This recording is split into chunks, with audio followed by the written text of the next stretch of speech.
Hello guys, আমি চলে আসছি। আমি মিথিলা। আজকে দেখাবো ফুচকা আর কি। এতদিন তো রেস্টুরেন্টে ফুচকা খাইছি, কিন্তু আজকে বাইরে ফুচকা অর্ডার দিয়েছি। তো এখানে শসা, তারপরে রেস্টুরেন্টে যেরকমের আসলে রাফু সবাই এখানে বসে আছি, 4 জন মানুষ আমার নিয়ে।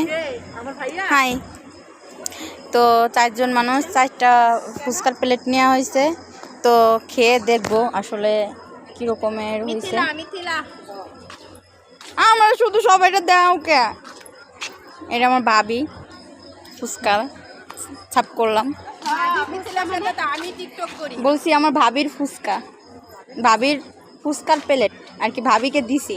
এরা জানু তো শুধু জানু না, পাগল হয়ে গেছে মিতু। আপুর নিয়ে নিছে। তো এরা আমার আবার দেরি সহ্য হয় না, এইজন্য আমি আগে আগে নিয়ে নিলাম। দেখছেন কেমন শসা। এখন চামিচ কোথায়? এই চামিচ দেন একটা। ওল্লা খা জানো। আচ্ছা দেখেন, আমি একটু ফুচকা একবার মুখে ঢুকাতে পারি। দেখি তুমি পারো কিনা দেখি। ও তো এটা টক পানি।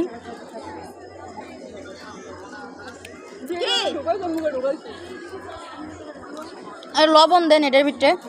আল্লাহ টক পানিতে। আর এই ফুচকা আসলে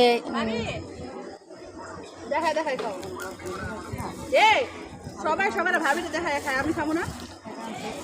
ভাবি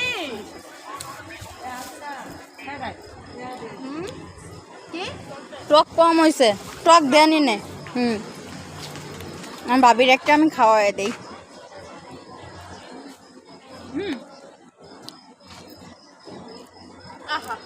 ভালোবাসা দেখে আমি মুগ্ধ, কিন্তু আমি কারো ভালোবাসা দেখাতে পারতাম না।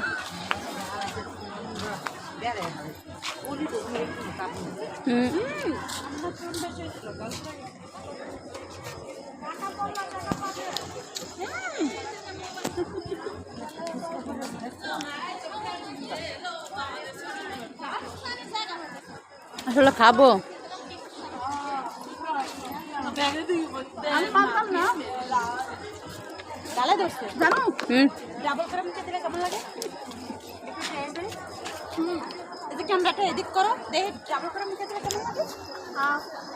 ওয়াও গাল।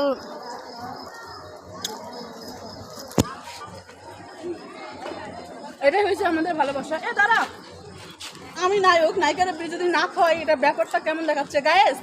আমি আমার নায়িকারে খাওয়াইতে যাচ্ছি, এর মধ্যে আপনারা একটু সাক্ষী থাকেন যে আমি আমার নায়িকারে কতটা ভালোবাসি। না আমি এমনি খাবো, সবার টাইমে খাইতে তোমার টাইমে খাবো। আসলে আমি কথা বলতে পারতেছি না, আমার মুখে খাবার। আসলে আমার প্রিয়কে একটু ভালোবাসি, তো তাই রোমান্টিক ভাবে খাইয়ে দিলাম।